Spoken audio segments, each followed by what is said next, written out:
All right, our meeting is live. Okay, we'll call the meeting to order at 5:30. Can I get an approval of the agenda?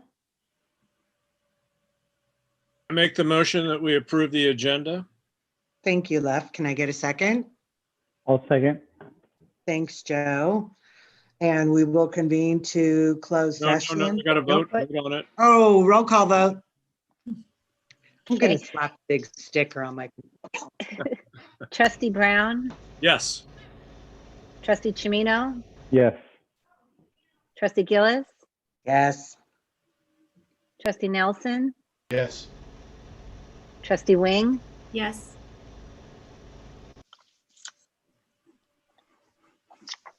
Now we will convene to close session for A, conference with labor negotiator Myra Perez and Robert Marical with RIPSIA, CSEA, and SEIU.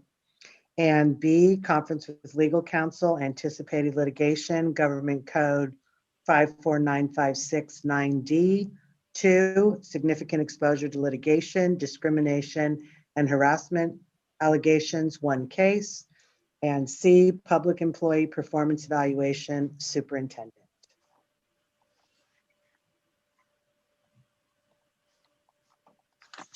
Okay. So let me know when we, oh, Here we go. a thing popped up. We have to join the breakout room.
Kirby, can you hear me?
And we're back, I think. Mm-hmm. Did anyone get lost? Well, Michelle and I almost did. We went down the wrong hallway, sorry. Yeah. Hi, everyone. Hello? Good evening. Okay, is everyone back? Yep. Yes. Where's Lef? I'm here. Okay, we will reconvene to open session, and there was no action taken. And we will go to 4B, the flag salute. Lef, you want to lead us in the flag salute?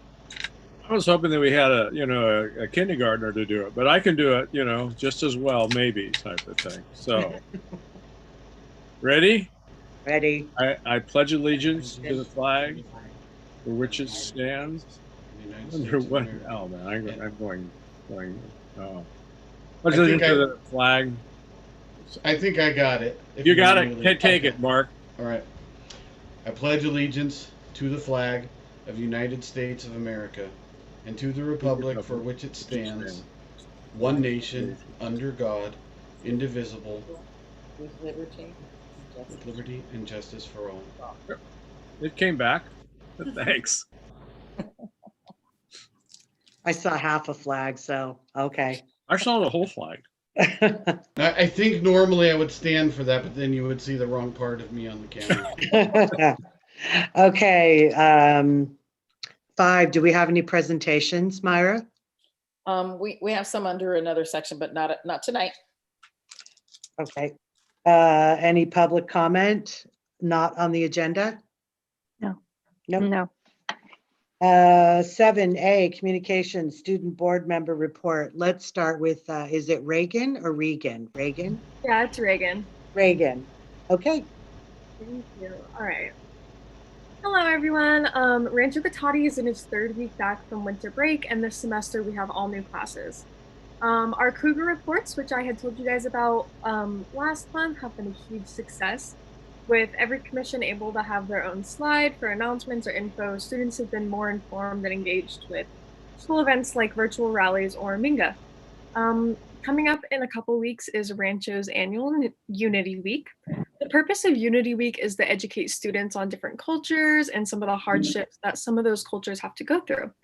Not only that, we get to learn why certain traditions became, or why like specific colors have symbolism, stuff like that.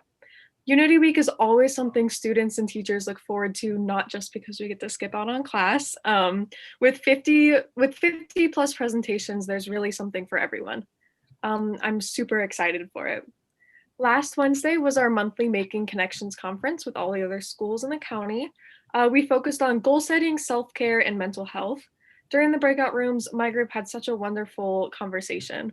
We talked about how this pandemic has affected the way we view the world. Being able to see the way not only people in power responded to the pandemic, but also people in the community. It really made a lot of us teenagers not only mature, but also go through the biggest life lesson that we may ever go through. I have learned that not everybody has ill intentions. I used to be one of those people who saw only the negative when it came to school, but being school board rep and having the privilege to see how hard everyone is working to make sure students come out on top is really just a beautiful thing that I feel people are taking for granted. Imagine you're trying to do your job with people constantly talking down on you as a person saying all your hard work has been worth literally nothing. What's that teaching us kids? That you have to keep your composure, but once things get scary and inconvenient, it's okay to throw the golden rule out that we learned in kindergarten. Treat people the way you want to be treated. Now more than ever, we need to be united, loving, and willing to help our neighbors. Sorry. I have an overwhelming feeling of support from my Cougar community. Fellow students at Rancho who I've never talked to before will say hi to me at my job or vice versa, and you can really just feel the love solely on the fact that we can't see each other at school anymore. This shows me that we will come out on top. We will figure this out, and our community will be so much stronger because of this. Moral of the story, we're all doing this together. Everyone is struggling, so please check in with loved ones and make sure that they're okay. Thank you. Thank you. Addison. Good evening, everybody. So here's the current report for Tech High. In terms of clubs, we have our first online Tech High newspaper preparing its first release January 31st online via the Blogger site. We have our art club continuing to meet once a week and share art and build community online. And currently there's no events for the art club at the moment. For the architecture club, there is brainstorming and planning in-person projects when it's safe to do so. For the Sustainability Club, they are working on lobbying the City and Council for legislation to mandate waste sorting in Rohnert Park and planning a Crane Creek cleanup in May or June once it's safe.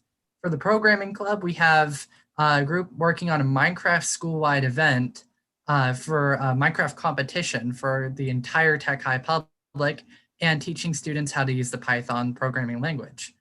For the book club, they're continuing to read their third novel, Uprooted by Naomi Novik. For our ASB committees, we have Tutoring Club, organizing meetings between tutors and 2Ds to make sure that the 2Ds are being properly matched with tutors. For the Spirit Club, they had a Christmas Spirit Week, a game show Spirit Week, and aided in a school-wide rally as part of the game show week, hosted by the rally committee. They used the Minga program throughout all their projects and easily communicated with the student body this way.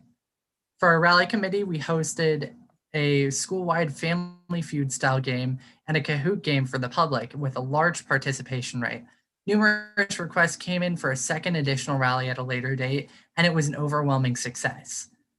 For our Tech High competition series, they are currently developing a plan for communicating and establishing competition programs with clubs at Tech High. For our podcast committee, they are currently doing equipment pickups to begin filming our first podcast. For our video committee, we're currently doing weekly news videos. And for our drive-in movie committee, we are on hold given the current stay-at-home restrictions. For the student store, they are continuing their pursuit of class-specific t-shirt designs in preparation for store release.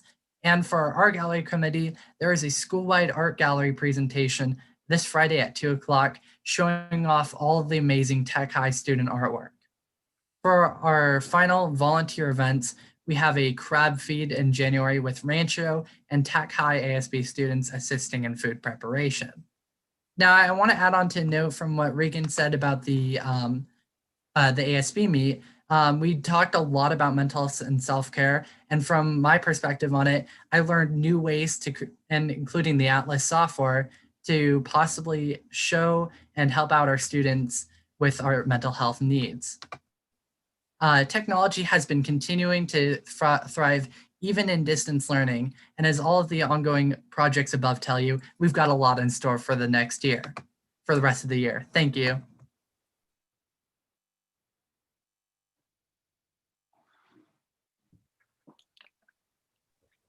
Thank you, Addison.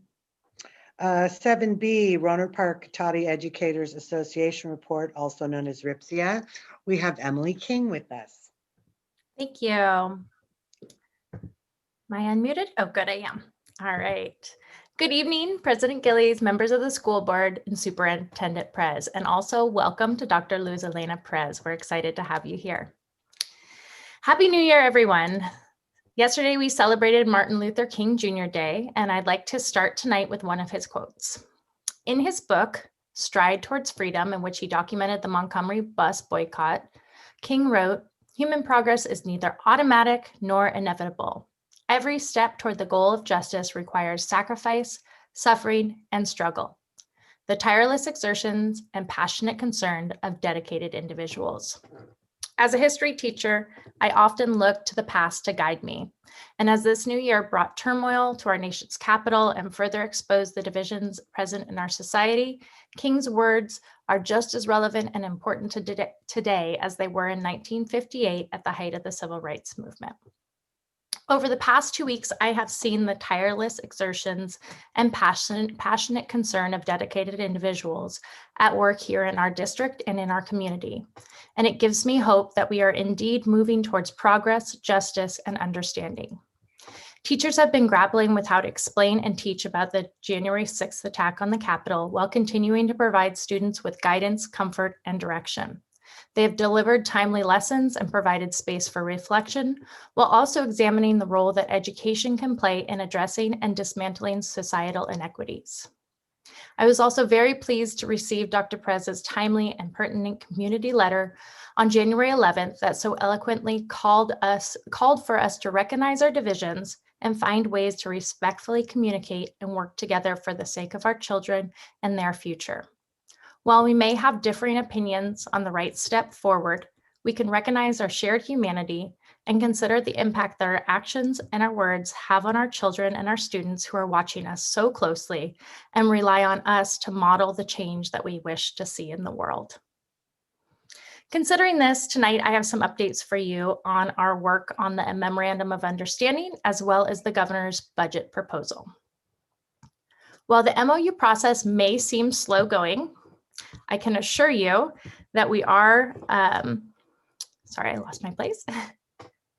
We are working with the district management and getting close to an agreement. Although the guidance and protocols for school have continually shifted and changed, our two teams have been dedicated to adjusting and finding common ground in order to fully prepare to safely open campuses once the state and county health officers allow for it. We have developed a tiered reentry plan with safety guidelines for both staff and student at each level that mirror the governor's requirements and include regular testing and contact tracing. Since our schools are at the heart of our community, regular testing is essential to limiting the spread of the virus and protecting our citizens. We are also cautiously optimistic that the Sonoma County Office of Education is working with the local districts to ensure that educators will start receiving the vaccines in February. The county estimates that the process of vaccinating teachers will take approximately 10 weeks, at least 10 weeks. While the details are still being worked out, this is the first step towards reopening campuses for in-person learning. For safety and equity, our position is that all RIPSIA members must have the full vaccination regimen available to them prior to being required to return to the classroom with students.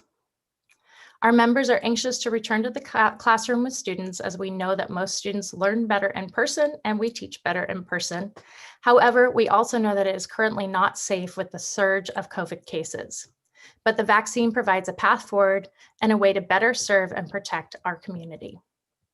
While opening for in-person instruction is on the horizon, we want to make sure that the community knows that at first, even with the vaccine, school will look very different from what we are used to.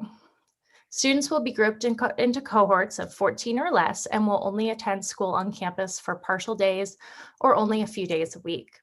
While the details of all of this are being determined, this may mean that student classes may be shuffled to accommodate those students who are returning to the classroom and those who are continuing with distance learning. In addition, classrooms will be set up so that desks are 6 feet away from one another and students will have all their own supplies and materials at their desk. Teachers will be stationed in a location near their desk and their movement around the room may be limited. Many classrooms will also need to be rearranged with bookshelves, additional furniture, classroom posters, and other items removed to allow for space and cleaning. While we all want to return to the classroom and get back to in-person school, we want to make sure that the board and the community understand that there will be significant shifts in the way that school happens, which will have an impact on the classroom culture and may be difficult for some students to adjust to, especially so far into the school year. The final topic I'd like to address tonight is the governor's 2021-22 state budget. This month, we received some really good news, especially in education. Governor Newsom's budget is a $227 billion fiscal blueprint that provides funding for immediate COVID-19 response and relief efforts and a sizable increase in funding for education. On January 8th, School Services of California wrote that the education budget offers us a collective sigh of relief, if not feelings of jubilation. The economy has recovered from the pandemic much faster than originally anticipated, and state revenues are much more robust than what was projected just 6 months after the 2020 Budget Act was enacted. As a result, public education funding has increased year over year, allowing Governor Newsom to meet the state's yearly K-12 obligations while proposing sizable investments across a plethora of priorities, mostly aimed at continuing to combat COVID-19 and its devastating impact on student learning. While there are many facets to this budget, I'd like to highlight a few important items.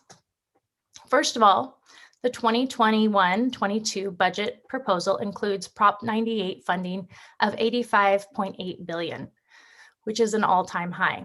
Proposition 98 is the mandatory education spending bill, which dictates the amount of the general budget that is spent on schools. Another significant point of the new budget is that the cost of living adjustment, or the COLA, is returning for the 21-22 school year. The governor noted that COLA was not provided in 2021, so the COLA for 21-22 is essentially 2 years worth at 3.84%, with an expectation that COLA will continue to be provided in the coming years. Since the district can expect a COLA increase, we urge the board to prioritize a cost of living increase for our educators who have not seen a wage increase in 3 years, despite the roughly 8 to 10% rise in the price of living in this area during that time. Another positive part of the budget is that school districts will be able to retain the ability to receive funding based on the average daily attendance from 2019 to 20 or 2021, whichever is higher. This will provide some respite over the concerns of declining enrollment, although our district does seem to be maintaining enrollment this year. The budget also simplifies the special education base formula and provides $300 million in ongoing funds for the Special Education Early Intervention Grant. As the school board, I ask you to work with the district to find out more about the new funding formula and determine how it may free up some funds to better serve our students. One item in particular that I want to make sure to address is retirement costs. During the December school board meeting, there was some discussion of the employer cost of CalSTRS and CalPERS. The first interim report presented that the district funding for retirement had increased in recent years. However, according to school services, previous investments to assist employers reduced the employer rate for CalSTRS from 18.1% to 15.92% in 2021-22, and CalPERS from 24.9% to 23%. This means that while the new budget does not include new funding for a retirement system, the cost is still lower than it has been in the past. Finally, the governor's budget proposal pays down $9.2 billion of the local control funding formula, or LCFF, deferrals, which effectively eliminates the ongoing deferrals scheduled for February 2022 through May 2022. While deferrals can definitely be risky, this is really good news for the future budgets, especially since the incoming Biden administration has committed to investing more resources in schools within the first 100 days. While the circumstances can always change, the new budget is indeed a sigh of relief for our district. Considering the good news, we ask that you plan for the future and make our educators a priority so they can stay in our district and continue to serve our students while living in our community. As a final note, our RIPSIA Executive Board would like to extend an invitation to meet with each of our Board of Trustees to share our vision, our needs, and our concerns. And we will be reaching out in the next few days to set up a meeting with each of you. Thank you all for being among the dedicated individuals doing your part to ensure the health, safety, and progress of our community. Thank you. Thank you. 7C, receipt of official correspondence. Do we have any? No, we do not have any correspondence. Great, for the thank board. you. Item 8A through 8F, the consent agenda. Can I get a motion to approve the consent agenda? Do we have any public comments, first of all? Sorry. Okay, thanks, Vindy. So can I get a motion to approve the I consent make a agenda? motion that we, Thanks, Joe. yeah, 8A through F. Can I get a second? I'll second that. Thank you. Roll call, please. Yes, Trustee Brown, I had to unmute, yes. Trustee Chimino, Yes. Trustee Gillis, Yes. Trustee Nelson, Yes. Trustee Wing. Yes, Thank you. Sorry, that's okay. couldn't hear you. Okay, item 9, education services. We do not have any items tonight for Ed Services, but I'm sure we will in the near future. And no public comments either, Mindy. Okay, 10A, Resolution 2021-10 regarding annual accounting of developer fees for the fiscal year ending June 30th, 2020 in the Capital Facilities Fund. Okay, so this is an item the board will see and has seen every year. And we're required by a government code to present a full accounting of our developer fees that we collect. And we're required within 180 days of the end of the fiscal year to post that information, which we did on prior to our December 18th. So with this, the government code requires that we do this annual accounting every year, and then every 5th year, there's more requirements to that. So we're in, I believe it's into year 3. So we got a couple more years before we need to do the 5-year report. Basically, the accounting of that is a couple pages in. And remember, this is for last fiscal year. This is for 1920. It basically lists the fees that we collect, $3.79 per square foot for residential. We collect for residential fees and 61 cents for commercial fees. We started off with this. This is our Fund 25, and any monies that we collect or spend is through that fund. So everything is accounted for directly there. You can see for 1920, we collect a total amount of revenues of $2,112,787. And the way we spent that was in projects. So what we use these funds for, and what's an allowable cost, is in order to offset our building projects. And this helps our bond funds go farther. And so we used it to part of the LJ Middle School, when we did the Performing Arts Band Room. We used $850,000 for that. And then the Evergreen Elementary project, we did $500,000, and that's an ongoing project that we have. We're also allowed to charge some administrative costs, and there we have a few contracts that we have for consultants. And then we're also allowed to collect a 3% administrative fee for that, which you'll see there.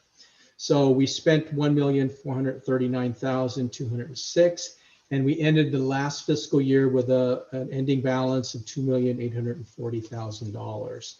That's going to continue to be used for the projects as well as any other funds that we've collected throughout this fiscal year. For 2021, we're planning to continue to use and offset the cost for the Evergreen MU room project, as well as the Rancho Cotati High School sports field on that. And then we have the ongoing consultants and data analysis programs that we use for that. So this is a resolution required, but I'll open it up for any questions.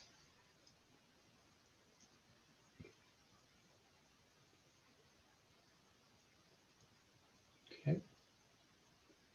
Nobody has any questions. So, Robert, do we have any idea of how many more homes capacity yet we have to build for developer fees going forward? I mean, go ahead. Because I think the Cotting Complex or the Sonoma Mountain Village, they resized their project a little bit, and the M section, and then is it the K section? No, the K section, and what's the section outside? W. Pardon me? The W. W, okay, W. So I guess my question is, how much more, do we have any idea how much more potential revenue we have for W and K? No, we don't. I haven't received any updated information yet. And just remember, the part of the challenge in this is the timing of things. Right. So when do they actually pay their fees does not necessarily line up with, when the project's completed or at the very, beginning. Right. So we have to figure out, what hasn't been paid and what's still out there that we could potentially collect. I'll add that we are very fortunate that we do have the development that we do in our area. Obviously not only for the developer fees, but also for the future enrollment that we're anticipating. Right. Well, just for so many years we didn't have that, and now we do have it. But going forward, that's most likely to dry up, and once those K and W get built out. Right. So you can't live on continual developer fees when that dries out. So it's nice to have that now, but you got to plan it for it. And if you recall, when we presented information on the bond, we are very conservative on our future estimates for developer fees in our numbers. Okay. All right. Thank you. Sure. Any other questions? Okay. Yeah, I did have one other question. So it looks like the Evergreen project is spread over 2 years. Is it's slated to be finished on this budget 2020 to 2021? Excuse me, I don't remember the exact answer for that. I believe it was supposed to be finished in next year, so there'll be costs going into next year. And I don't recall off the top when that was. I apologize for that. One of the things that's a little bit different, the fact that we don't have students in there, our timeline's a little bit different. Generally, there's always that big push to do projects and work around when students are here, but obviously that's not the case. So we can get you that information when that project will be done. I just don't remember off the top of my head. Okay. Also curious about the Rancho Cotati one. Is that limited to 2020, 2021, or will that also continue forward? That one will be done in this fiscal year.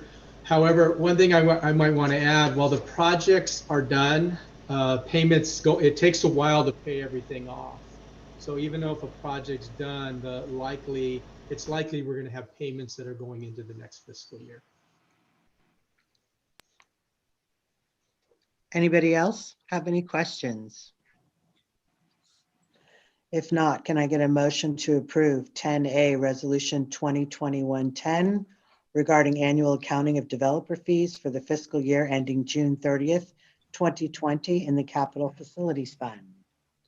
I move we approve Resolution 2021-10 regarding annual accounting of developer fees for the fiscal year ending June 30th, 2020 in the Capital Facilities Fund. Can I get a second? I'll second that. Thank you. Roll call, please. Trustee Brown, Yes. Trustee Chimino, Yes. Trustee Gillis, Yes. Trustee Nelson, Yes. Trustee Wing, Yes. 10B, Resolution 2021-12, authorizing district participation in the California School Finance Authority State Aid Intercept Notes fiscal year 2020-21, school district deferrals through the issuance and sale of one or more series of fiscal year 2020 to 21 tax and revenue anticipation note, otherwise known as TRANS. Well, that was a mouthful.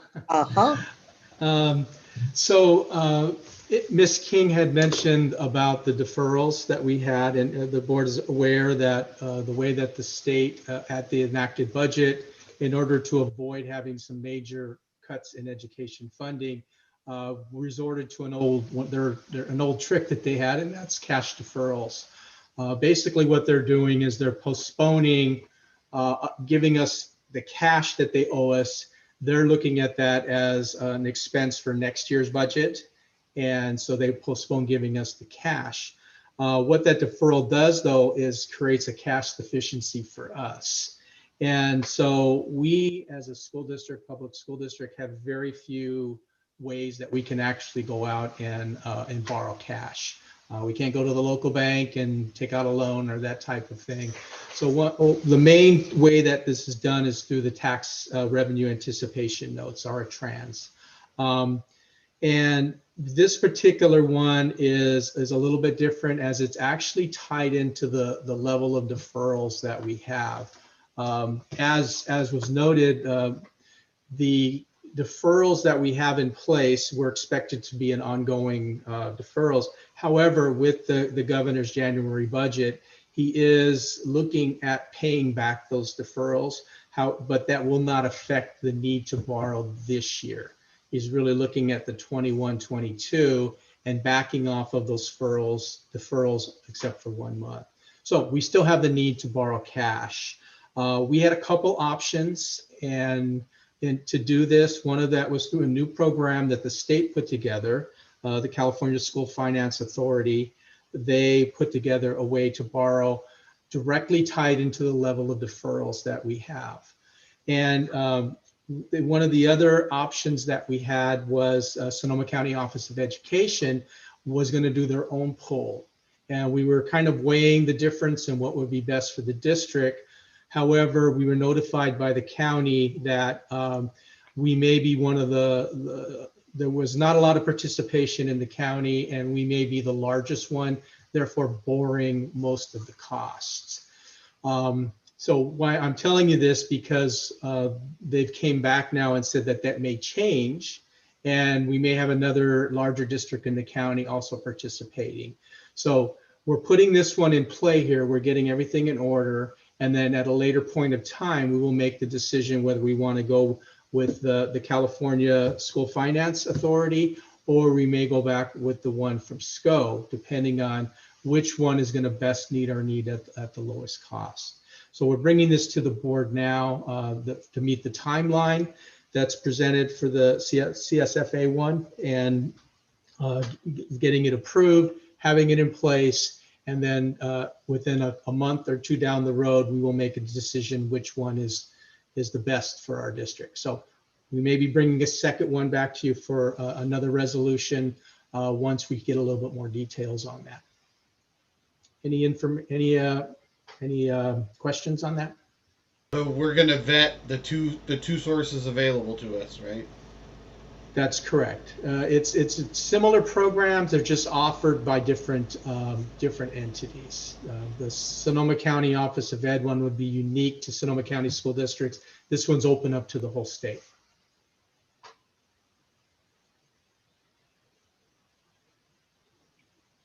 Any other questions? Okay, if not, 10, can I get a motion to approve 10B? Resolution 2021-12 authorizing district participation in the California Trans. I'm going to leave it at that. I'll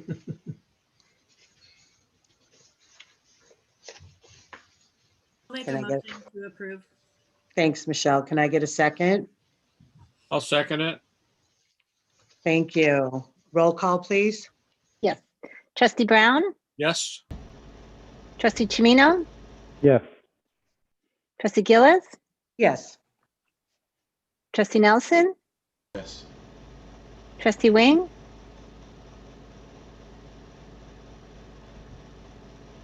Thank you. Thank you. Thank you. Item 11, board services. And Mindy, you said there was a public comment on one of the items. That is correct. It will be on 11B when we get to the next item. We're on 11A right now. Okay, thank you. So 11A, fiscal update and planning.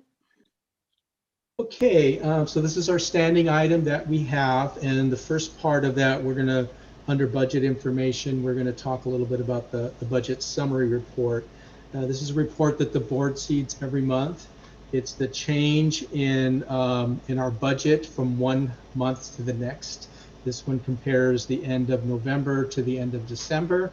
And while you can look at this, the combined form, there's a lot of activity there, but really has to do with the timing of all of the budget revisions that we did for first interim.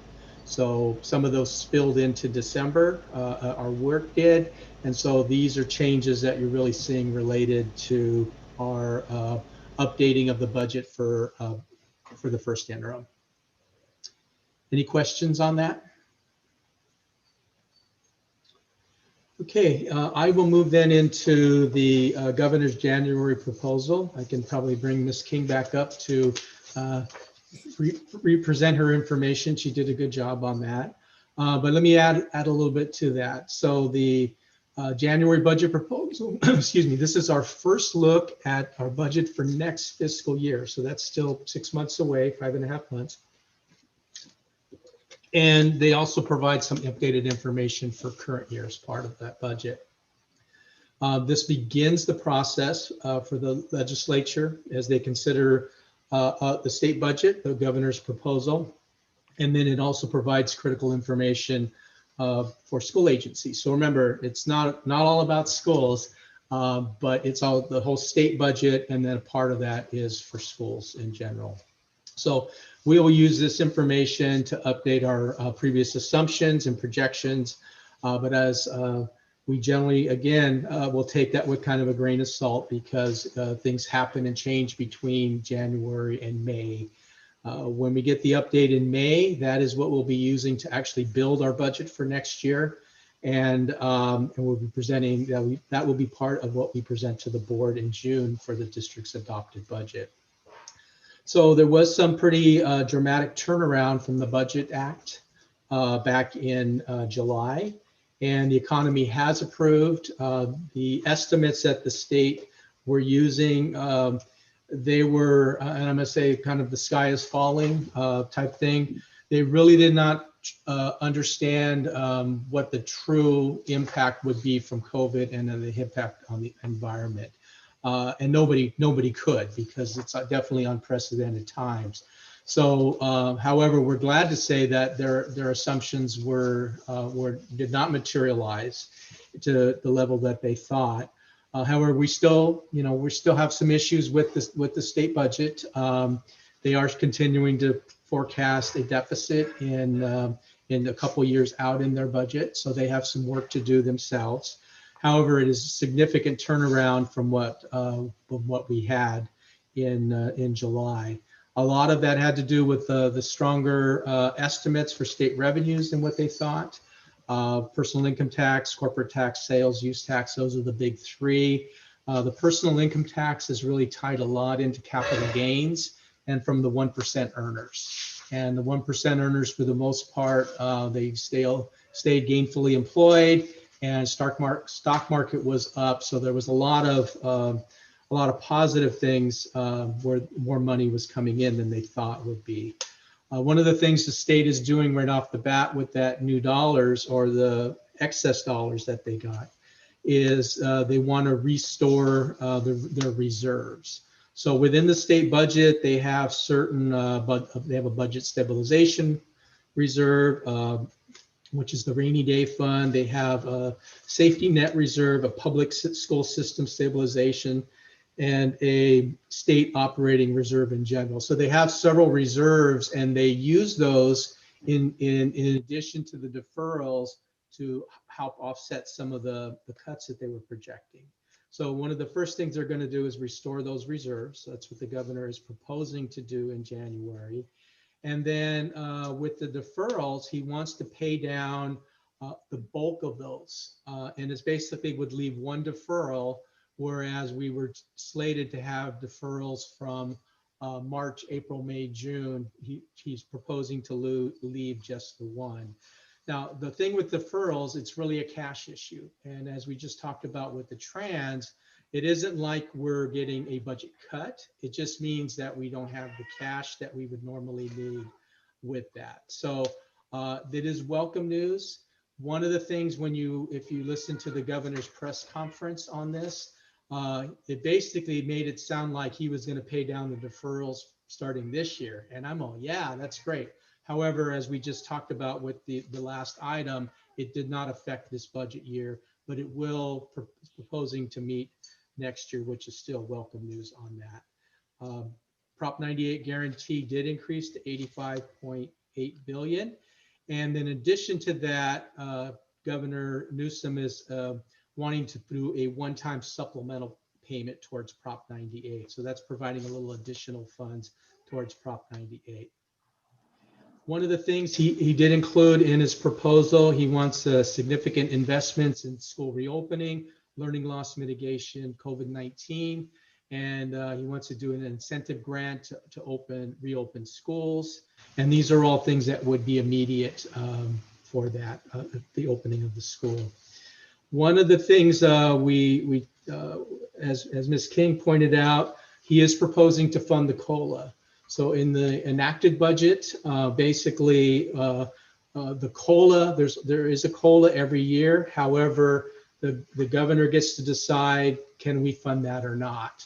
And for this year and projected for the last few years at the enacted budget, he was saying we cannot afford to fund the COLA. That led to pretty significant deficits in our budget. However, now he's saying he's proposing to fund the COLA and kind of a catch-up COLA. So he's looking to do 2.31, which was the COLA, statutory COLA for 2021. And then he wants to combine or compound that with the estimated COLA for next year. And that's welcome news for us. The retirement system, that was another part that was a little bit confusing because it came across as if he was going to be providing additional funding to STRS and CalPERS. However, it was no change from what we were using in the enacted budget. So while it's a good thing he's doing that, it didn't impact our budget or will not impact our future budget because the numbers didn't change on that. He also wanted to provide additional funding for teacher training in various different one-time grants. And there's a couple other little things in here. So they're looking at our LCFF supplemental and concentration grant. As you know, that's tied into our LCAP, and we're required to spend those dollars on those particular students that are driving those funds, the students of higher need. And generally what happens is we close the books and you generally don't spend every dollar. And those dollars would go into the reserve. We would reallocate them in the next year. What the governor's proposing now is to put language in that those dollars must stay in the supplemental concentration grants. So that those dollars would not roll forward. That would have an impact on the level of carryover and what we move forward into our reserves on that. So again, it's important to remember this is just the January budget. It is still a proposal, and we do expect changes between now and May. Our next look at the budget is in May, the May revision. And again, that's what we will use to develop our 21-22 adopted budget. So a lot of information. I know the board does receive information from various sources, but I'll be happy to answer any questions you may have. I have a question on this, Robert. There are three different versions: an unrestricted general fund, a combined general fund, and a restricted general fund version. Right. So you're back on the budget summary report, I take it. Yeah, pages 24, 25, and 26. Okay. So they each have different beginning balances and ending balances and projections. How do we tie these three together? Well, the combined is just that. It's both of those together. And that's Okay. generally the big picture that we will present to the board. When you're dealing with an unrestricted or restricted funds are legally tied in to certain language and certain uses. So you will get dollars, for instance, like Title I dollars. Those are restricted funds. We can't use those for general purposes. There's very specific legal ways that we can spend those dollars. Legally, the funds that we get are all titled. They're either going to be coming in a restricted or unrestricted fashion. The dollars we just were talking about with the governor's budget, when we talked about the LCFF and COLA, that's going to be coming in through our LCFF sources as unrestricted dollars. So that gets into that pot. So if it's something in restricted, it's legally defined that we need to put it in those budgets. And if it comes in another source, those are unrestricted dollars. And again, there's rules on where those fit and how we can spend those dollars. So there's a $10 million influx from the unrestricted to the restricted, but it can't go the other way around. Yeah, and what that $10 million is, there's certain restricted programs that we have that we do not get enough funding for. Special ed's the prime example of that. So we have a need, we have an obligation to spend these dollars based on the student needs and the programs that they need. However, we don't get enough funding for that. So we had to actually move money over from our unrestricted into the restricted to make sure we have enough funding for that. And so that's what you're seeing, that transfer move over is mainly for special ed. Great. And you know, Mark and Michelle, I would like to just offer, if you guys would like to meet and we can go over the nuances. There's a lot to school district budgets. They're very unique, and I'd be really happy to be able to sit down with you and kind of walk you through and answer any questions that you may have. It'll take you a while to, as you go through as a trustee, to really learn about school district budgets, because again, they're very unique, and a lot of legal aspects on what drives those funds and what we can spend those on. Thanks, Robert. Sure.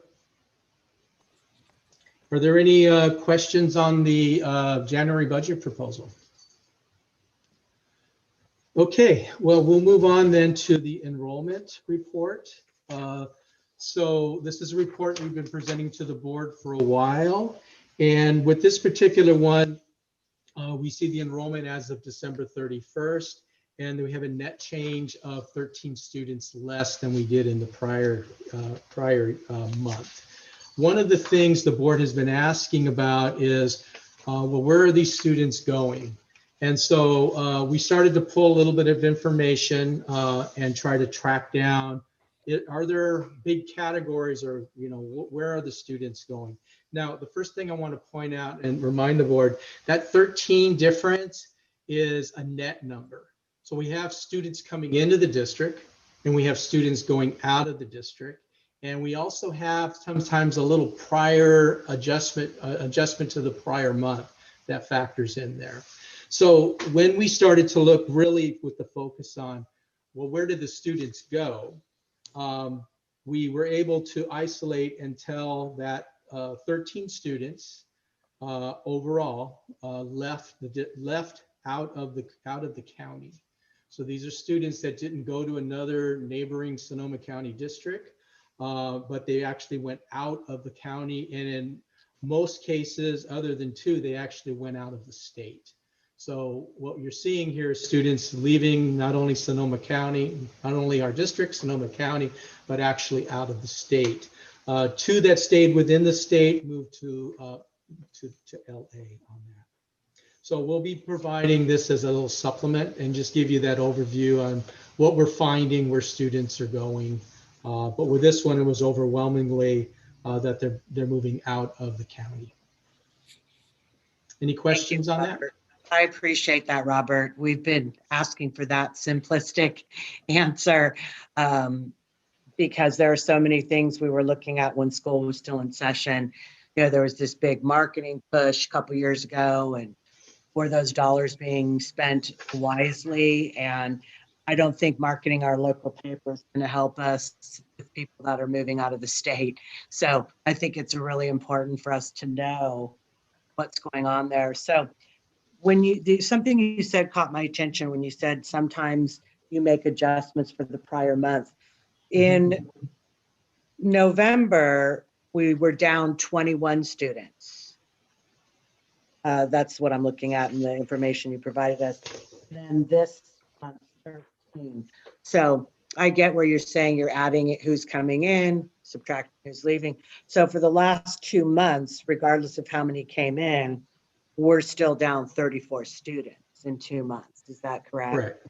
Correct. But I think the one thing that's positive, though, is we're still ahead from what we were last year.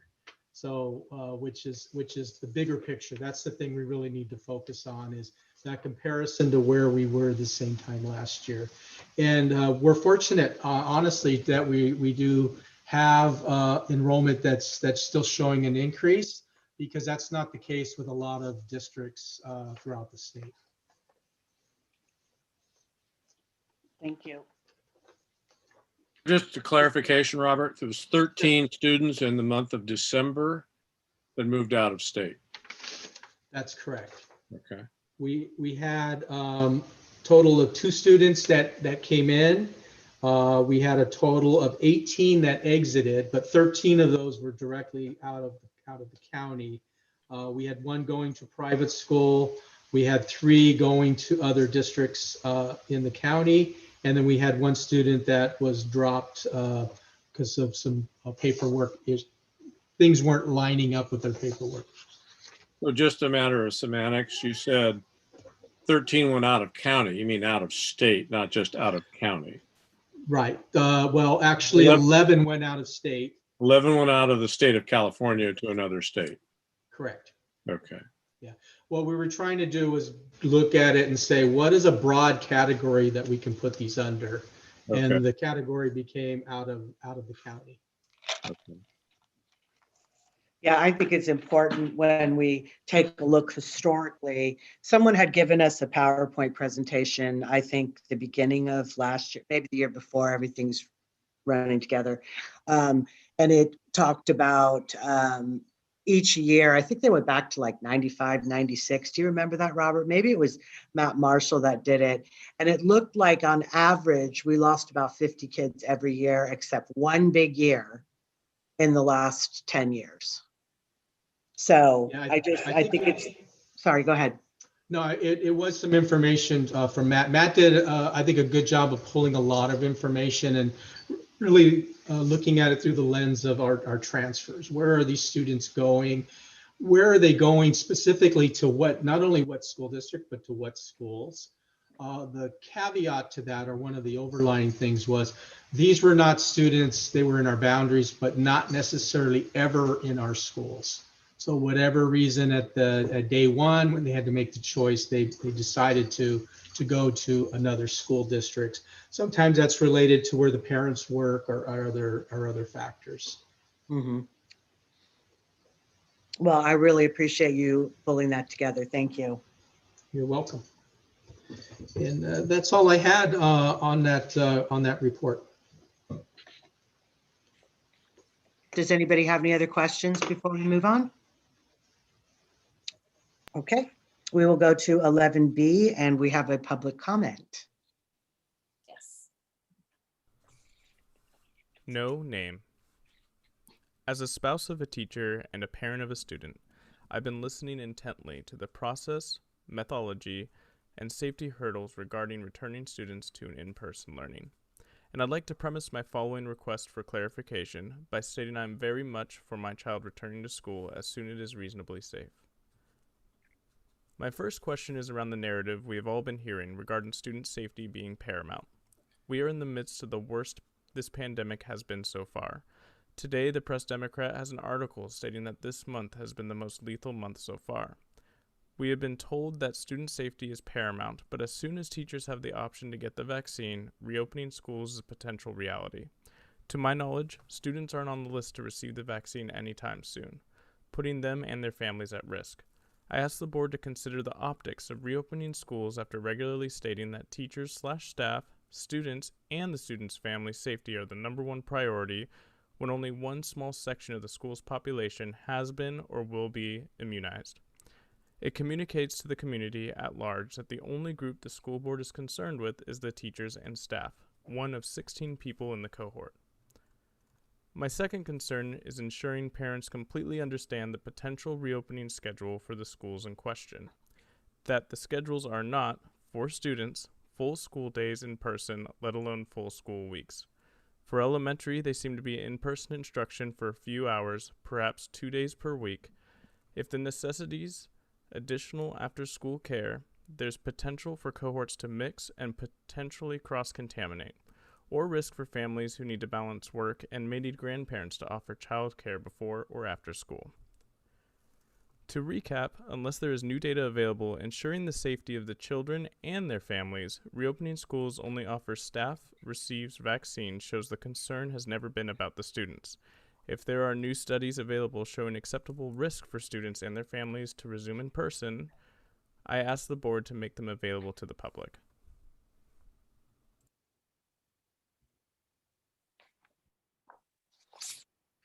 Thank you. 11B, update of reopening schools.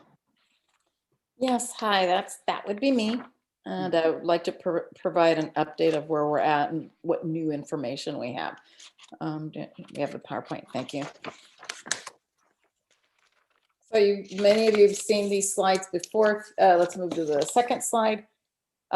We definitely continue to be in the purple tier.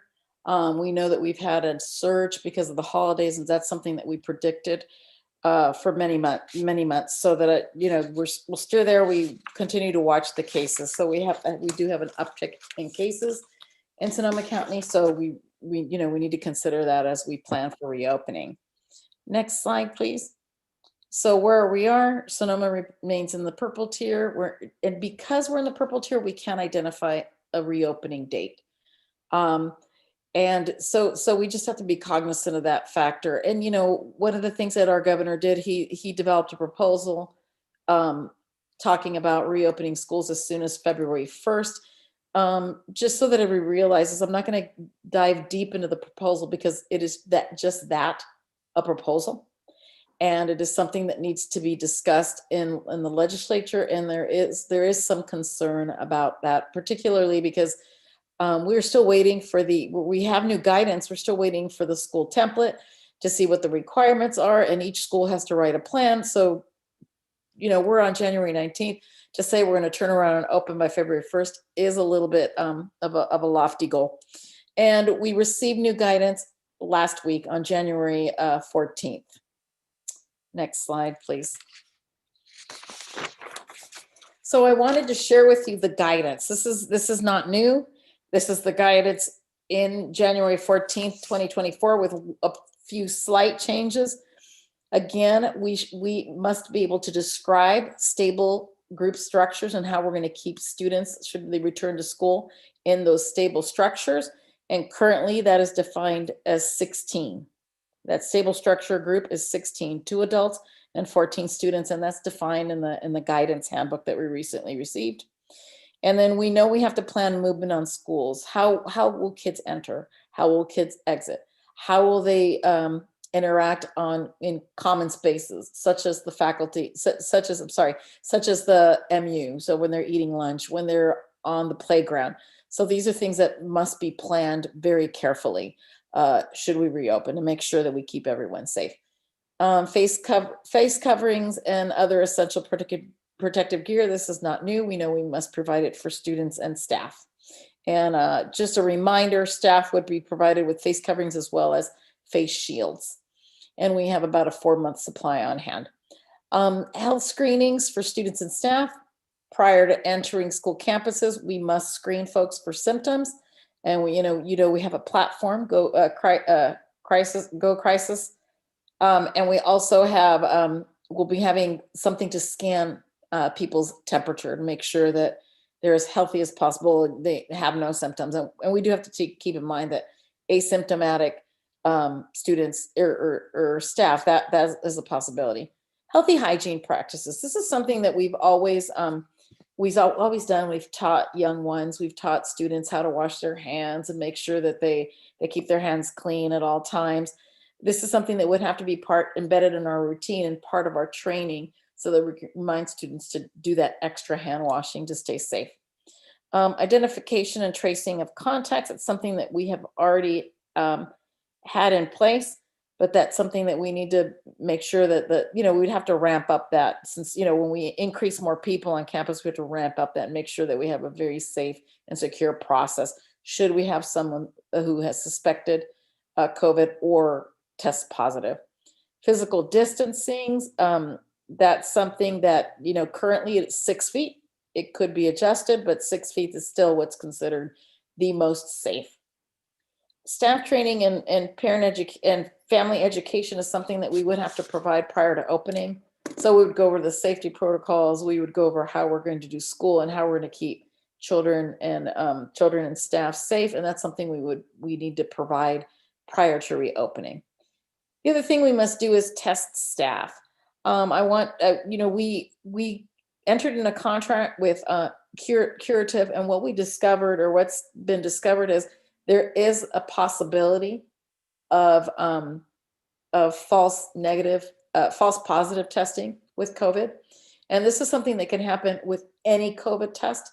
So we are continuing to research to see what our best options are. So it's a possibility that we could, move away from Curative. We are attending meetings to determine what's the best option for testing. The new guidance, which is really interesting, is testing of students. So that's been unclear. We knew we had to test staff, but now there's a movement to say we have to test students also. So that has not been as clear. So we need to consider that. Identification and reporting of cases. we understand that there's going to be state monitoring of this. There's going to be a dashboard, and we're also going to be working with county public health. More specifically, should we open schools, we need to report and work with them. So I'm very happy to report that we have a COVID coordinator that's already starting to make those connections. And she began her work today, and she's off and running. And her, if I haven't introduced her formally, that's Marta Posada. So she'll be working on that. We have to be able to, identify the communication plans. How are we going to communicate should someone test positive? How are we communicating this information about the new way of school? So we need to demonstrate that prior to school opening.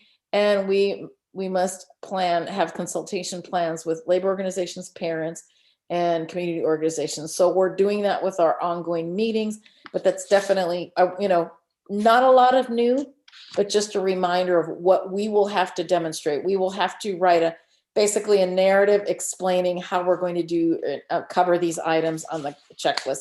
And this is a checklist that came out on January 14th, so last week. Next slide, please. So we're beginning to hear about vaccines in neighboring areas. For example, Ukiah Unified School District has received their vaccine, has successfully vaccinated almost the majority of their staff. So what's happening in Sonoma County? I've been invited to meetings to provide my input, and then we'll be getting further information about that and gathering further input. But what we believe is that the vaccines will become available in February. School employees are in Group 1B. And if you've heard anything about the governor and what he's been saying, is there's a Group 1A with tiers. So there's different levels within a group. So educators are 1B, and we're not the first tier, but we're in those tiers. What Sonoma County Office Education expects to do is place groups into 3 cohorts. They're estimating this to be about a 10-week process with approximately 600 to 700 vaccinations a day. Elementary staff would be prioritized first because the cohort numbers, it's a little bit easier to control for those stable groups. So we'll start with elementary, and then the second group, about 3 weeks later, would begin secondary staff, and district office staff would be grouped together.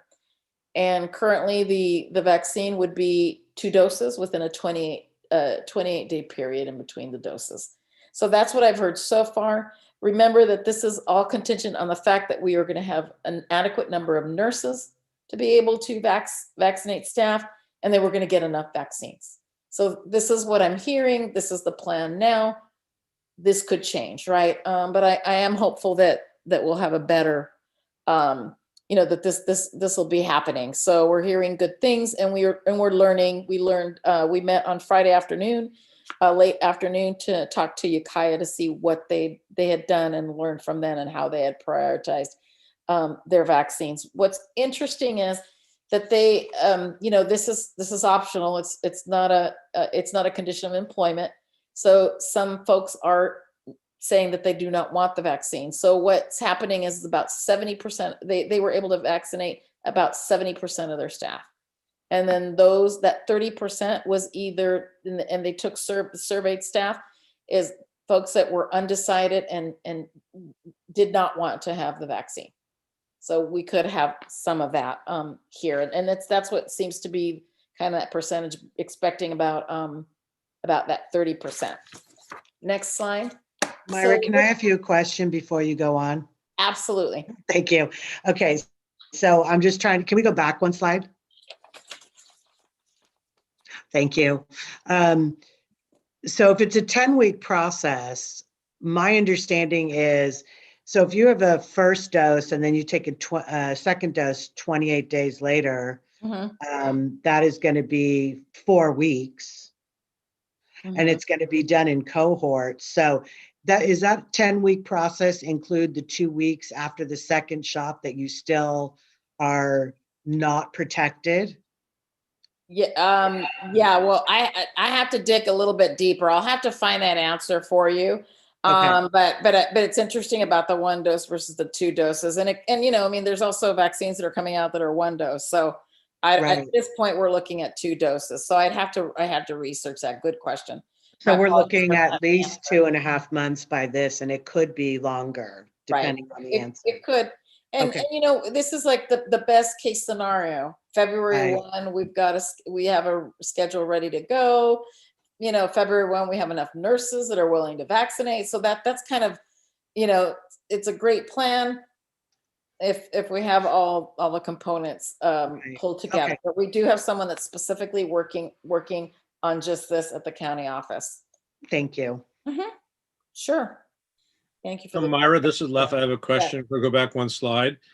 Did I not hear on the news that the second dosage the inventory is not available? I don't know what to believe, but what I've heard is people are having difficulty getting the second dosage. Yeah, it's really interesting. There has been some difficulty getting dosages. There's also been it's very concerning that sometimes also that the refrigeration isn't quite right. That can be, depending on the vaccine get access to, that can be problematic.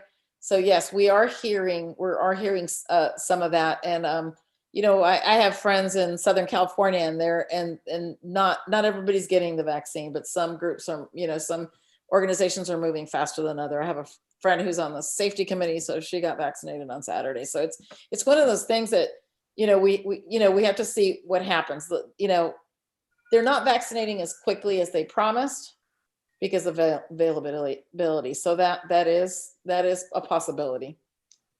Yeah, I heard that same story, Left, that there was a federal, what do you call it? There was a stash, so to speak, of the second dose from the feds, and apparently that turned out to not be true. Yeah, And then Saturday, they had the issue in San Diego where they had to pull a whole lot of Moderna, which is 330,000 vaccinations, because 10 people that got vaccinated had allergic reaction, anaphylactic, which is really a lot higher than what they had been seeing in the last couple of months. So I know that Kaiser is making appointments for some people over 65. I had one of my clients tell me today he's scheduled to go get a shot in beginning of February. So let's hope that some of this comes to fruition. Right. So like I said, this is what I have. This is information I have currently now attending for meetings. And again, it could change based on availability of the vaccine, based on, these are just the plan that's been proposed. So I just wanted to share that with you, and I will provide you with updates should I get others. But yeah, it's one of those situations that we're hopeful, and then we have to see if it happens. And I know it is happening in we're almost, Ukiah finished, and then these are the only the districts that I've been aware of from Region 4.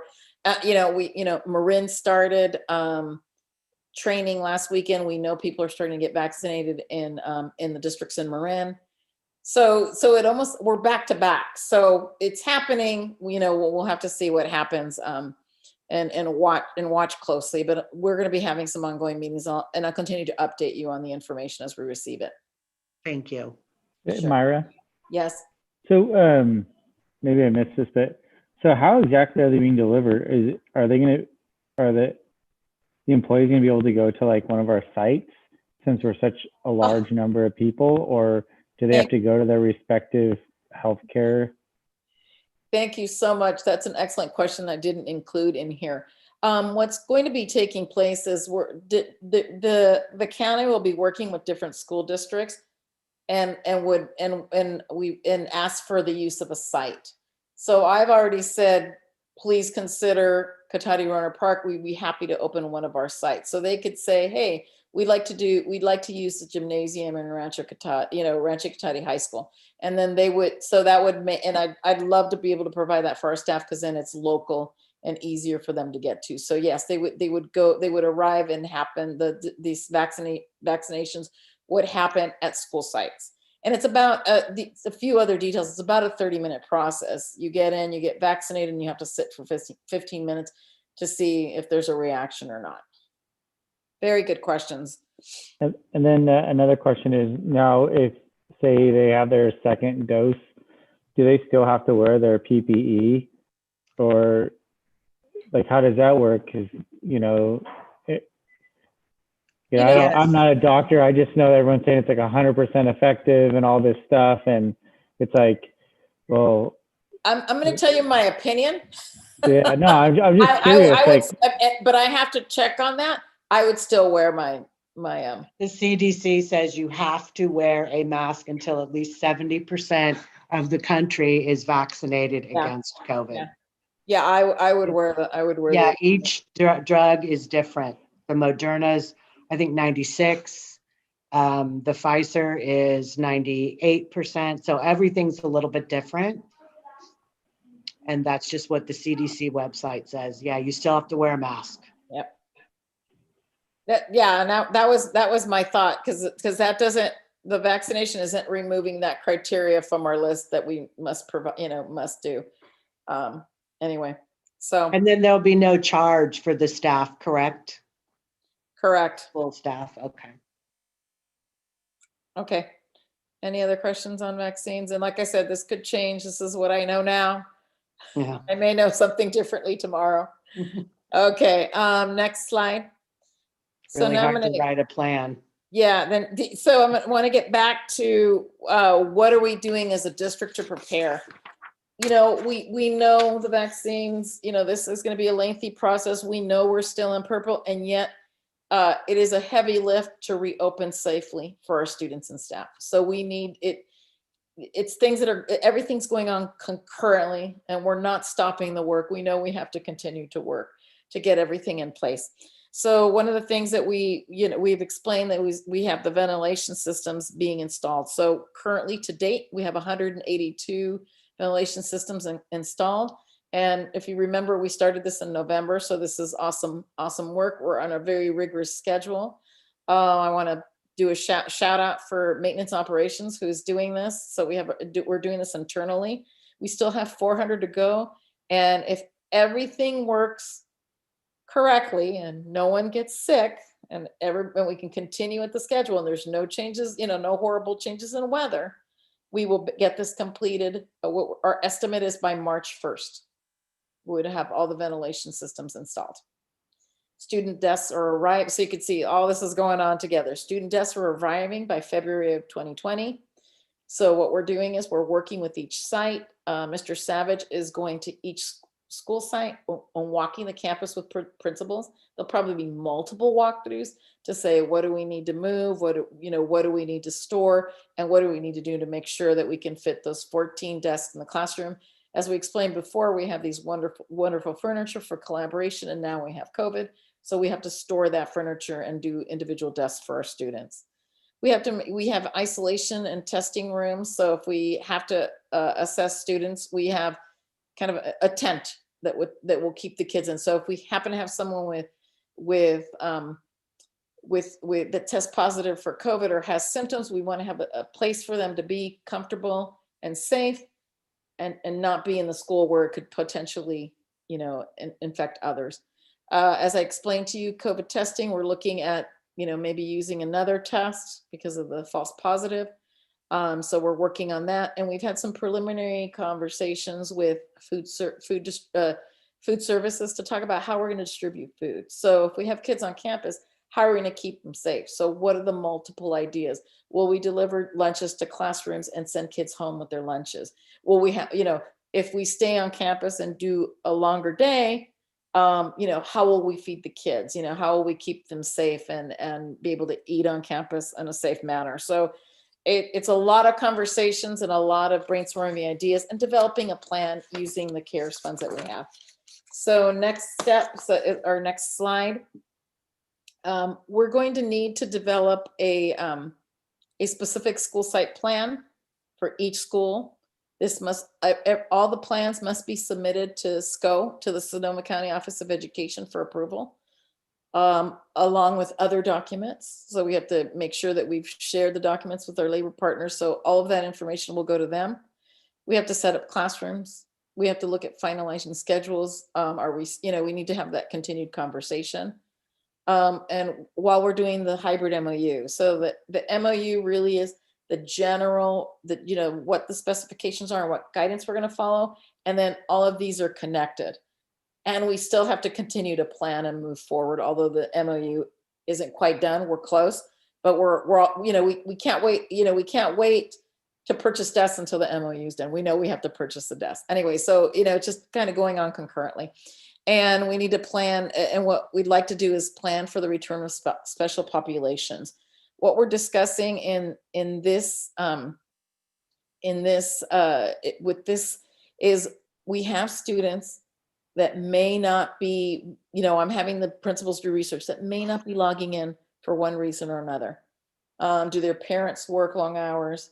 Are they with a extended family member that doesn't feel comfortable with the technology and doesn't know how to support the child?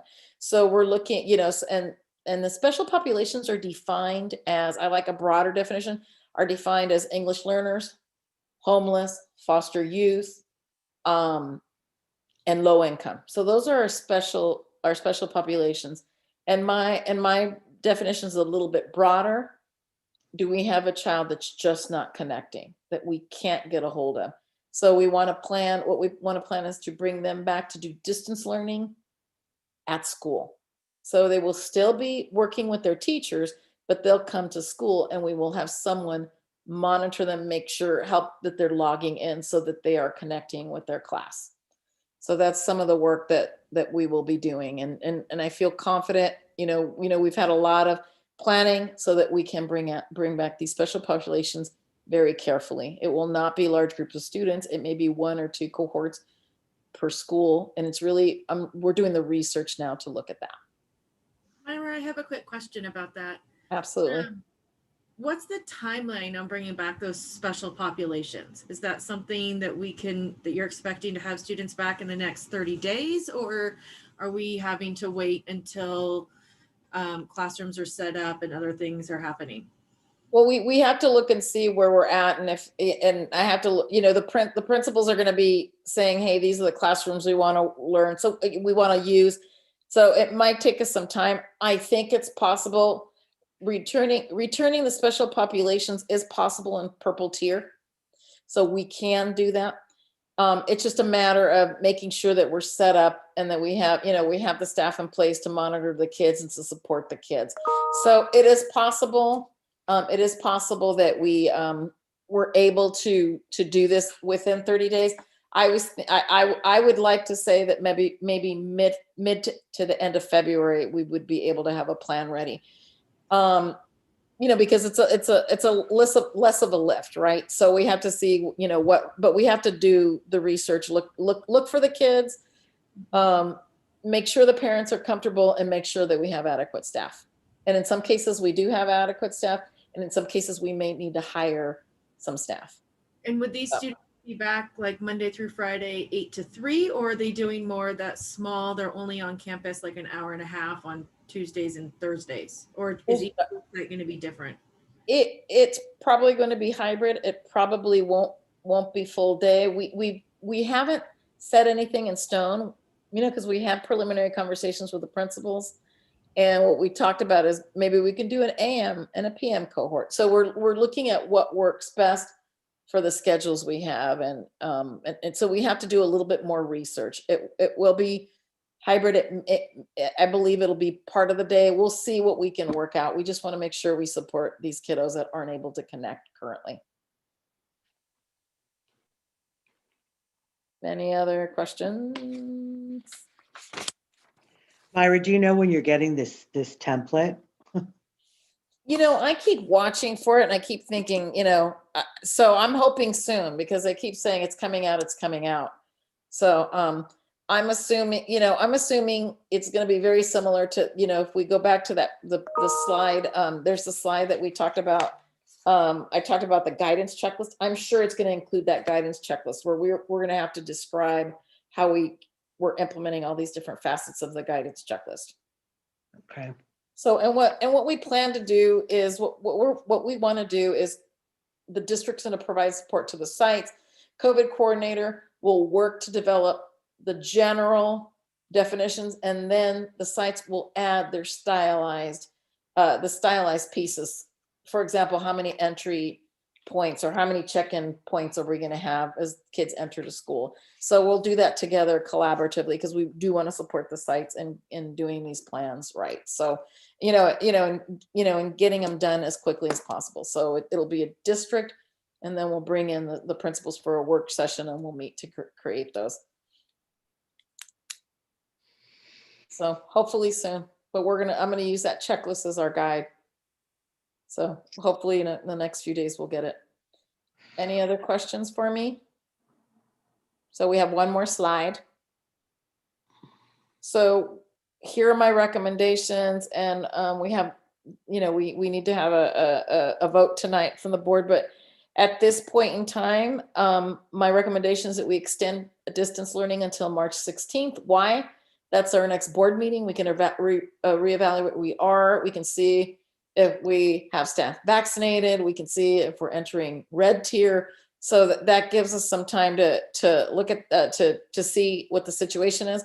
Should all of a sudden we move to red tier and have everything done, we could move faster. But right now at this point, I'm thinking we should wait. It's safer to wait till the 16th to discuss this again, and we will continue to provide updates, ongoing updates. I would like to approve distance learning in the classroom, DL in the classroom, which means bringing back special populations, and we will provide updates as soon as possible when we're ready to launch that, when we have everything in place.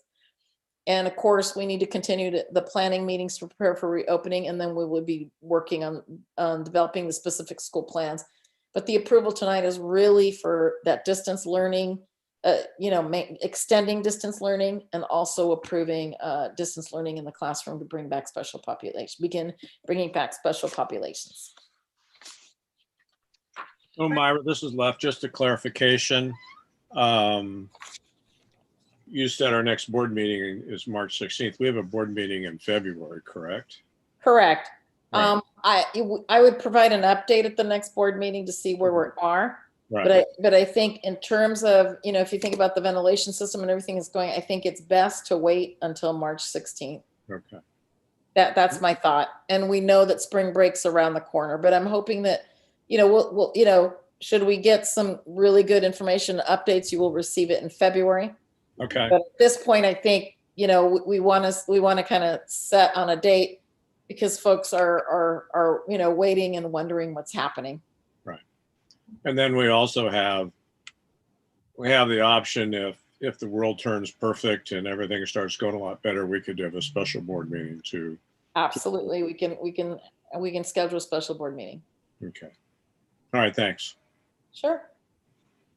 Myra, I have a question about the March 16th date. So I know the governor only did a proposal. It's not set in stone or approved yet, but there was money per student if schools open TK through second by a certain date. And I believe it was sometime in mid-February.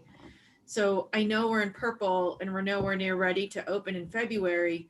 But if we say as a board, we're going to stay in distance learning through March 16th at the earliest, are we potentially causing a fiscal problem for ourselves if we need to reopen and now we're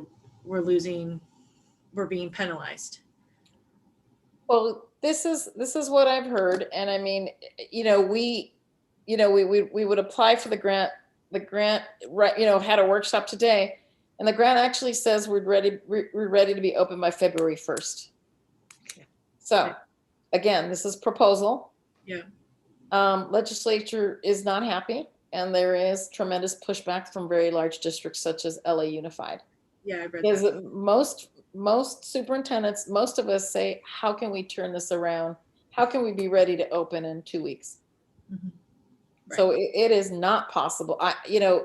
We have been working every day for several months towards reopening, and we're watching the clock, and we're watching that, and we're watching those tiers, and we're not ready. And people are, and I have to say, we have been, working towards this rapidly, and it is a heavy lift. we know, I do not believe that this plan will be accepted by the legislature because it's just not reasonable. And that's what everybody's saying. I mean, superintendents are saying that, or the fiscal capital advisors who provides us with information on budget, they're saying, there's just no way. How can we turn around in 2 weeks and be open and get, the plans have to be written. They have to be posted to the website. We have to have the MOUs done. There is a long list of items that we must submit to the county office prior to opening. Right. I can guarantee you, I would work day and night to get that done, and we cannot have everything done by February 1. We won't. Right. And I apologize for that. I wish we could. Just wanted to make sure that we weren't shooting ourselves in the foot or something. Right. Crazy. Well, Well, us and we're many other districts aren't going to get that money, that extra money by February 1st. So that was a really irresponsible thing. So hopefully the legislature does push back on it, because I don't know any district right now, with most of California being in purple, other than trying to open for some special cohorts that are going to be able to open just to get that money. It just makes no sense. And it's a long list of things we have to do to be open by February 1st, and you must submit everything to the county office, and they've got to approve it. So Yes, you could do all that work day and night, and they're gonna tell you no. Next. that could, that's a possibility too. And in reality, the virus is going the wrong way. We've lost 400,000 people that have died now. Yes. LA County is just a disaster down there. Mm-hmm. So, until the virus gets better, you can have all your plans in place, but I don't see it viable in going back until the virus is going in the right direction. Yeah, and I really do, and just additional information, when what we're hearing, when you heard a comment tonight, is that some of the families are saying, so, they asked me point blank, I said, we're talking about vaccination, to vaccinate staff, and they say, what about the kids? So I'm getting that, people are very concerned. And it's interesting. Should we reopen? I don't know how many people will come back. We know we're going to have to provide a virtual academy for those that don't feel safe. So there's a lot of I know some of can see videos of the spinning plates. So there's a lot of spinning plates, and we're trying not to break any plates as we plan and move forward. So making progress and also making sure that everyone is safe, because we still have that surge.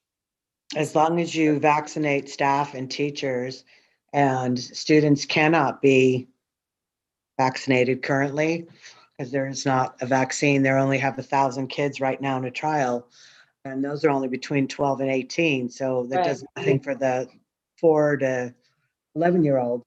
Right. I think we're looking at a situation where people are still concerned with children being asymptomatic and still taking it home to the parents or the grandparents or the siblings or something like that. So that's still a big concern for people. Yeah. Extended family comes up Mhm. frequently. And we do have families that have their extended family near. So yes, that's why, if things get better, we'll be, my goal is to make sure we've got everything in place, and yet we still have to watch the tier system, and we still have some work to do. Okay, so you're looking for us to vote. Does anybody else have any other questions? So you want us to vote on extended distance learning until March 16th of 2021 and approving distance learning in the classroom? Yes. So do we need a formal vote? Yes, we need to do, let's do a formal vote, roll call vote. Can I get a motion to approve item 11B, please? I move that we approve item 11B, update to reopening of the schools. Can I get a second? I'll second. Roll call, please. Trustee Brown, Yes. Trustee Chimino, Yes. Trustee Gillis, Yes. Trustee Nelson, Yes. Trustee Wing, Yes.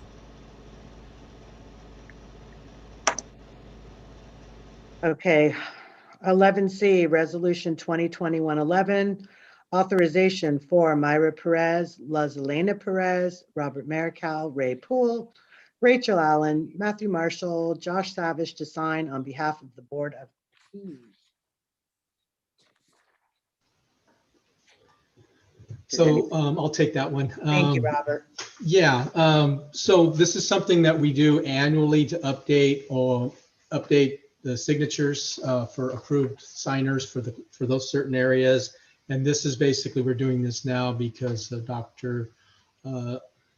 Perez too has joined us, and we need to make sure that she's authorized to sign the necessary documents. So that's why the new resolution's before you. Questions? No questions. Can I get a motion to approve 11C, Resolution 2021-11? I move that we approve 11C, Resolution 2021-11.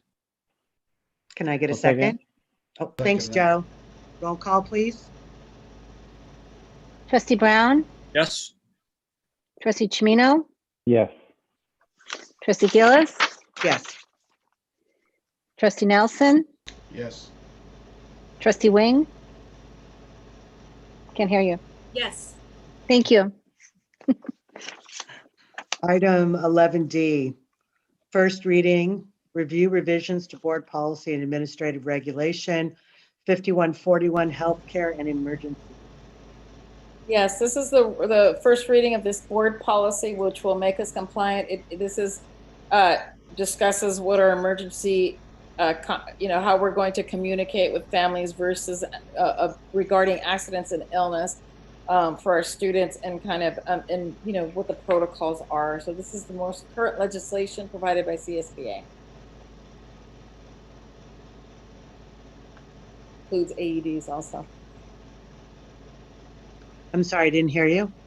And includes information on AEDs, automated external defibrillators, the requirements around training and where they're located, etc.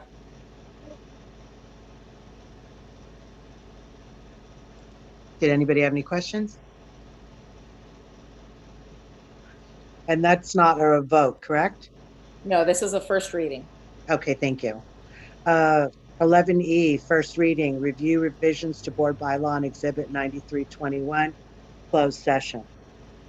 Closed session. So before you have the most, this is the most current policy, board bylaws that regards and really explain closed session and the rules and protocols around that, the confidentiality related to closed session. And this is a first reading, I believe. Yes. Yeah, so this is a first reading. So it will come back for a second reading next board meeting. Okay, thank you. Does anyone have any questions? 11F.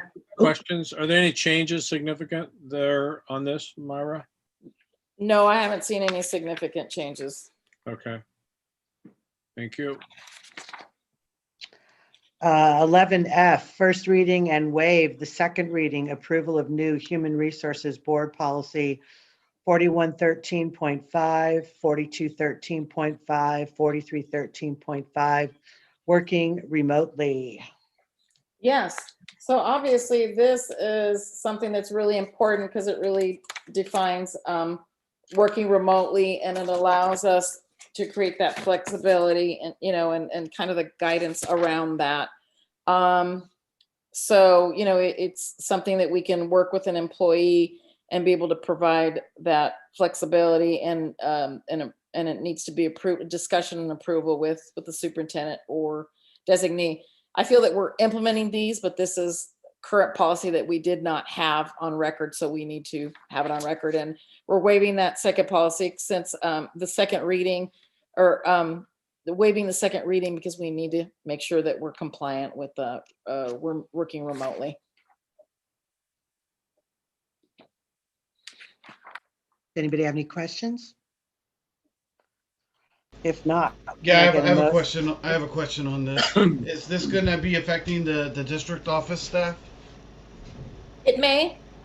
Okay. It may. Sometimes we have situations where a district office staff has young children and has to support their child at home, so they might work part of the remotely, or they may flex their hours. So yes, it's a possibility. Is there going to be any economic impact on this? Are people already able to work from home? We've already created that flexibility. Not all positions obviously can work from home. So, you know, we take every case by case. We have a conversation. We see how we can accommodate folks. But for example, most our IT department comes to work every day, and yet they can't actually work remotely, right? So, but for the most part, we try to accommodate and work with the employee. Any other questions? If not.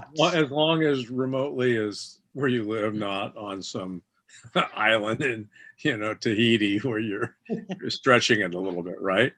Les, if you're getting the work done, I'm getting in the way of things, right? We're flexible, but yeah, that's all I'm gonna say. As a board member, I have to live within the area. I can't go to Tahiti, so I don't want anyone else to be able to. No. Nobody else can go anywhere right now, Left. You're stuck at home. There you go, Left. I'm on the beach right now. Yeah, okay. Works in Tahiti. All right. We're cognizant of that. We want to, Okay. if it's childcare, if there's a real good reason, we try to be as accommodating as we can. Okay. Can I get a motion to approve 11F first reading and waive second reading? Approval of new Human Resources Board Policy 4113.5 to 4213.5, 4313.5, working remotely. I'll motion that we approve agenda item 11F. Thanks. Can I get a second? I'll second that. Thank you. Roll call, please. Trustee Brown, Yes. Trustee Chimino, Yes. Trustee Gillis, Yes. Trustee Nelson, Yes. Trustee Wing, Yes. Okay. 12A, board member reports and future agendas. I'm just going to go around the window here. Joe. Do you have anything you'd like to share? Yeah, thank you for the flag salute. I appreciate that. And I really like that we're trying to move forward and get some kids in the classroom that need that extra help. And the way I feel about it is it's not just the education part. It's, it's a warm place for some of these students to be. It's a meal for some of these students.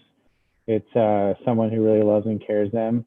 Not that they're all missing out on those things, but there are some students that don't have that. And it makes me really happy that we're able, we're really trying hard to reach those people that have the least amount of voice and show them some love. So that means a lot to me. That's about it. I hope we started off the new year, and I hope it keeps going good and it gets better, sooner than later. So that's about it. Thanks, Joe. Michelle? Yeah, kind of along the same line as Joe. I really want to make sure that we prioritize getting these specialized cohorts back in the classroom. They've been distanced for half the year now. So if we could at least end the second half of the year with them getting some more support, I think that would be wonderful. I also was able to, Principal Don Mawini invited me over to Tech High. So I got to do a tour of Tech High right before winter break. It was wonderful to see the campus and see what they're doing. It was very weird to not see any students, but I did get to pop into a couple virtual classrooms. So, so I got to see their screen. So that was really great. And I'm really proud of what's going on over there at Tech High. It was a wonderful meeting the staff and just hearing about a lot of the things they're doing and how wonderful they've adjusted to distance learning. So I just want to say great job to Tech High. And I'm really looking forward over the next couple months to be able to go see all the other campuses as it is safe and time allows. So yeah, that's about it. Okay, I want to just take a moment to say welcome to Dr. Lizalena Perez. We are very glad that you're here. We've heard glowing things about you, so welcome. Les. I'm going to pass this time. Okay, well, that's all of us. 12B, Superintendent's Report. Yes, just a few things. It was an interesting week last week. We had the federal program monitoring. We were looking at a variety of programs, Title I, English Learner, Career Tech Ed, after school program, and we had many schools involved. And I just want to say thank you to all the schools, John Reed, TPA, Tech Middle, Rancho Cotati High School, John Reed, did I mention all of them? Anyway, they did an outstanding job. We received a lot of praise because of the wonderful collaborative process that we went through. It was a huge lift.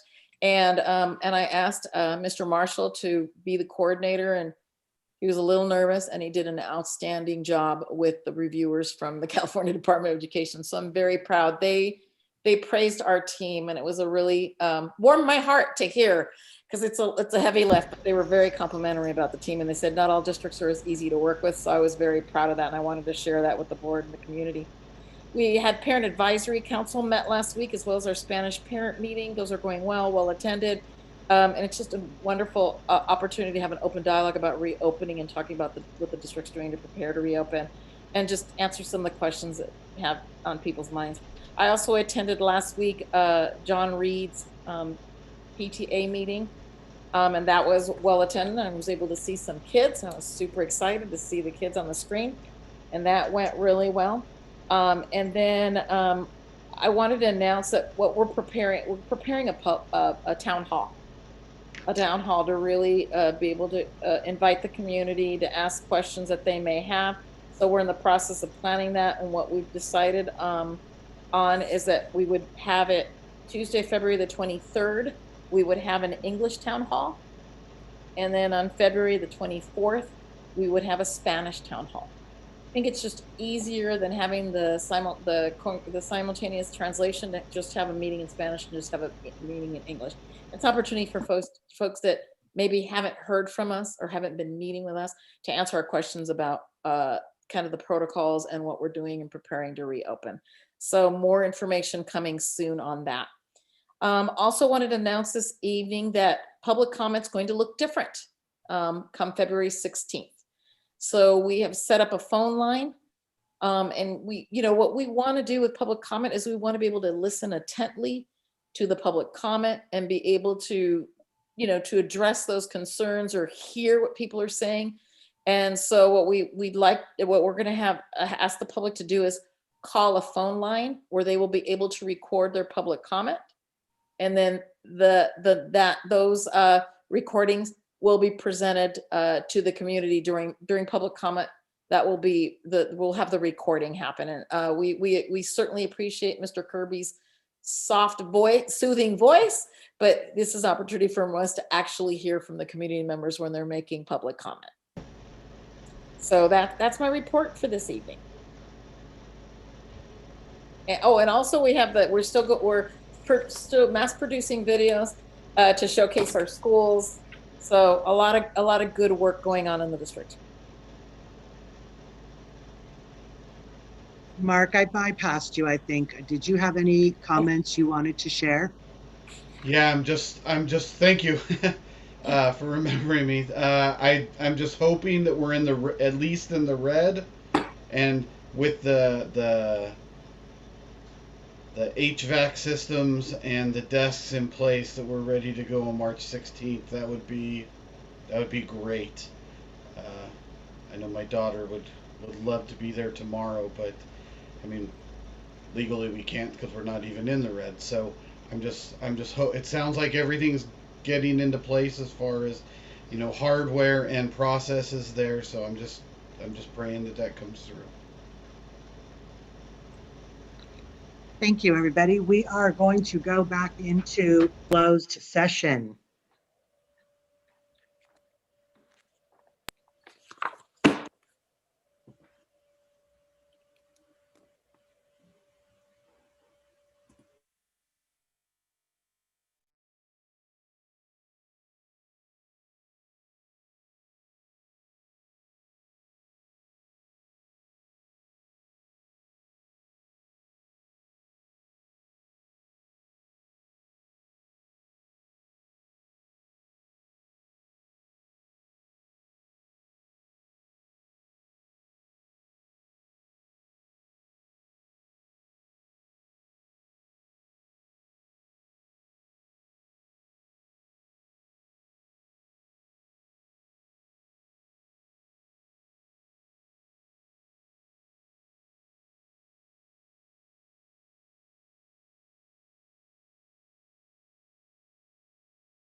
they're still in closed session, and Mindy, they're just covering an item that I'm not going to be involved in. So I'm Okay. gonna go. I think I'm gonna go ahead and leave Yeah, the whole meeting. All right, bye. sounds like a plan. See you tomorrow. Bye-bye. Bye.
Hey, Robert.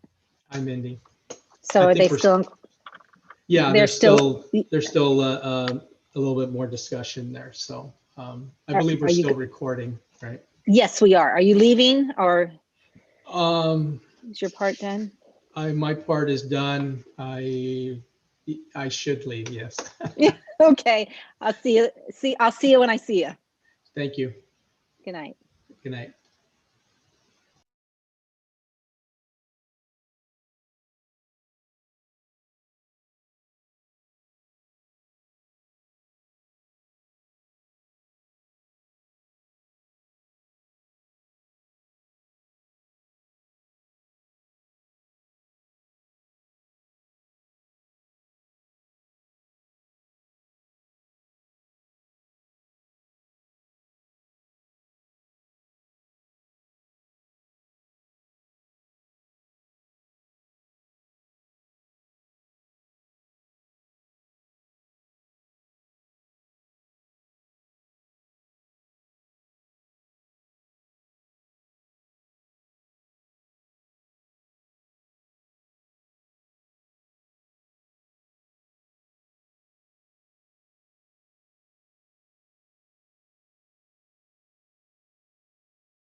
Alrighty.